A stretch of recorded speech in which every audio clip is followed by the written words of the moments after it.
आजपासून मनोज जरांगे पाटील यांचं आमरण उपोषण पुन्हा एकदा सुरू होणार आहे। सगळे सोयरे कायद्याच्या अंमलबजावणीच्या मागणीसाठी जरांगे पुन्हा एकदा आमरण उपोषणाला आजपासून बसणार आहेत। सकाळी 10 वाजता जरांगे यांच्या या आमरण उपोषणाला सुरुवात होईल। जरांगे यांचं या वर्षभरातलं आता हे चौथं आमरण उपोषण असेल। दरम्यान जरांगेंच्या या आंदोलनामुळे त्रास होत असल्याची 3 गावांची तक्रार आहे।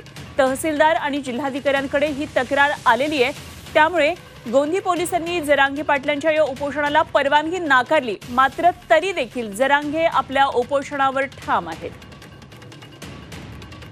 आमचे प्रतिनिधी विशाल करोळे सध्या आपल्या बरोबर आहेत। थेट जाऊया विशालकडे। अंतरवाली सराटीमध्ये विशाल, जरांगे पाटील यांच्या उपोषणाला आजपासून पुन्हा एकदा सुरुवात होतीये।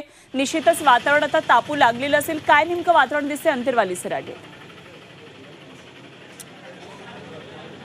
अनुपमा, पोलिसांनी जरांगे पाटलांना समजपत्र दिलं आहे। त्यात तुमच्या आंदोलनामुळे जातीय तेढ निर्माण होते आणि त्यामुळे आंदोलन करू नये अशा पद्धतीचं 3 ग्रामस्थांनी 3 गावकऱ्यांनी म्हणजे 3 गावच्या गावकऱ्यांनी पत्र दिल्याचं पोलिसांनी सांगितलं आणि त्यामुळे उपोषण करू नये, हे तुम्हाला परवानगी नाही अशा पद्धतीचं पत्र दिलं आहे। मात्र जरांगे यांनी हे सगळं फेटाळलेलं आहे।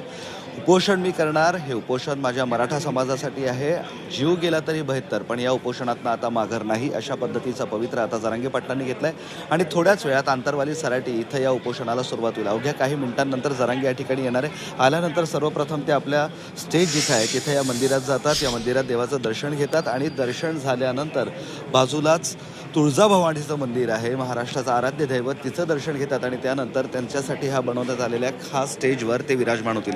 खरं तर जेव्हा उपोषण सुरू असतं तेव्हाच ते या स्टेजवर येतात आणि इथून उपोषणाला सुरुवात केल्यावर उपोषण सोडतानाच फक्त या स्टेजच्या खाली उतरतात। त्यामुळं जसं तुम्ही म्हणाल्या, हे चौथं उपोषण, 3ही उपोषण याच ठिकाणी झाले। ज्यावेळेस जरांगेंनी मुंबईचा मोर्चाला सुरुवात केली होती त्याही वेळेस ते इथूनच निघालेले होते आणि आजही याच स्थळावर, या स्टेजवर ते उपोषणाला सुरुवात करणार आहे। पोलिसांनी परवानगी नाकारली असली तरी 29/8/2023 या दिवशी आम्ही पहिलं उपोषण केलं होतं आणि त्यामुळं आम्ही ते उपोषण स्थगित केलं, संपवलं नव्हतं।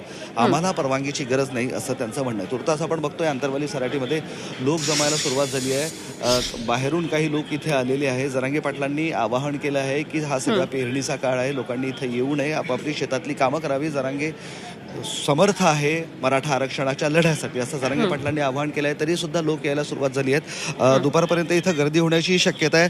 पोलिसांचाही मोठा बंदोबस्त या ठिकाणी लावण्यात आला आहे, कारण जरांगे पाटलांना उपोषणाला परवानगी नाही। आता जरांगे पाटील थोड्याच वेळात इथे येतील, उपोषण सुरू करतील, त्यावेळेस प्रशासन काय भूमिका घेतं हे पाहणं महत्त्वाचं ठरणार आहे। अनुपमा, अगदी विशाल, निश्चितच अनेक जण त्या ठिकाणी आलेले दिसतात। आपण तिथल्या जे जमलेले लोक आहेत त्यांच्याशी बोलण्याचा प्रयत्न करूया। काय नेमकी त्यांची प्रतिक्रिया, आता त्यांना काय अपेक्षित आहे? चौथं हे उपोषण आहे, काय नेमकं त्यांना वाटतं त्यांच्याकडून आपण जाणून घेऊया।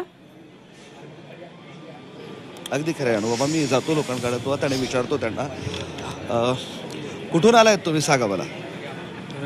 बोला, कुठून आलायत तुम्ही? आम्ही हिंगोली जिल्हा वसमत तालुका, गाव एकरुका। काय अपेक्षित आहे तुम्हाला जरांगे पाटलांकडून? पाटलांना उपोषण आज चालू करणार आहेत, परंतु आमची मागणी आहे की तुम्ही तुमची तब्येत बरोबर नसल्यामुळे उपोषण करू नये आणि जी काही आमची मागणी सगळे सोयऱ्याची आहे ती या सरकारनं लवकरात लवकर पूर्ण करावी अशी आमची मागणी आहे। अशी तुमची मागणी आहे। आपण बघतोय अजूनही काही ग्रामस्थ आहेत, त्यांना आपण बोलूया, त्यांच्याशी विचारूया। बरीच गर्दी व्हायला सुरुवात झाली आहे इथे। आता हळूहळू थोड्या वेळात सगळी गर्दी यायला चालू झालेली आहे। थोडे तारखेमध्ये बदल झाल्यामुळं थोडं हे झालं। 4 तारीख पहिली ठरली होती, त्यानंतर सरकारने थोडं मधीच काहीतरी आचारसंहितेचं कारण सांगून थोडं पुढं ढकललं। तर आता 8 तारीख, आज 8 तारीख आहे, तर त्यामुळं लोकाला यायला काय अपेक्षा आहे तुम्हाला? काय अपेक्षा आहे? काय अपेक्षा आहे किंवा त्यांनी सगळे सोयरे देऊन टाकावं आता, आणि आता झाले, आता सगळ्या गोष्टी झाल्या आणि त्याने सगळे सोयरे दिल्या तर सगळं व्यवस्थित होईल। सगळे सोयरेचा कायदा दिला तर व्यवस्थित होईल। कुठून आलाय तुम्ही सांगा मला? सर, माझं नाव शिवशंकर अशोकराव भोसले, तालुका जिल्हा नांदेड, मराठा सेवक आहे सर, कटर जरांगे पाटला समर्थक आहेत आम्ही 40-45 जण आम्ही आलोच सर सोबत इकडं।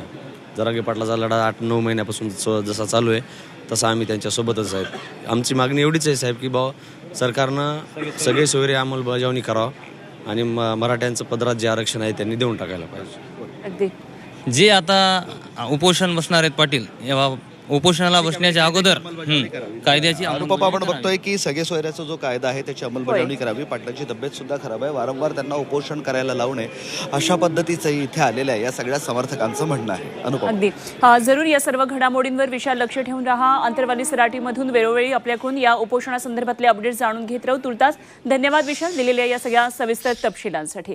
तर जरांगे पाटील यांनी प्रतिक्रिया दिलेली आहे उपोषणापूर्वी, पाहूया. स्थगित केलेल्या उपोषणाला परवानगीची गरज नाही तरी आम्ही केलं. आता पुन्हा सांगतो की आम्ही आचारसंहितेचा सन्मान केला, कायद्याचा सन्मान केला. आम्ही 4 तारखेचं आमरण उपोषण 8ला केलं. तुम्ही पुन्हा ढकलणार पुढं, याचा अर्थ काय होतो? कायद्याचा गैरवापर तुम्ही करायला लागलात आणि आम्ही जनता कायद्याचा सन्मान करायला लागलो. त्यामुळं तुम्ही जर कायद्याचा सन्मान करत नसणार तर नाकारलं आणि फाकारलं तरी मी बसणार आहे. आमरण उपोषणाची परवानगीची गरज नाही तरी इमानदारीनं आम्ही प्रत्येक वेळेस तुम्हाला माहितीच तो निवेदन देतो, तुम्ही नाकारलं म्हणून सांगता. इथून मग का नाही नाकारलं? 10 महिन्यात अडचण नव्हतं ना, आता कोणची अडचण आली तुम्हाला? आम्ही कायद्याचा सन्मान करायला लागलो, पण सरकार आणि प्रशासन कायद्याचा गैरवापर करायला लागले. त्यामुळे उद्याच्याला मी आमरण उपोषणाला बसणार आहे. ती परवानगी द्या, नाही तर नका देऊ.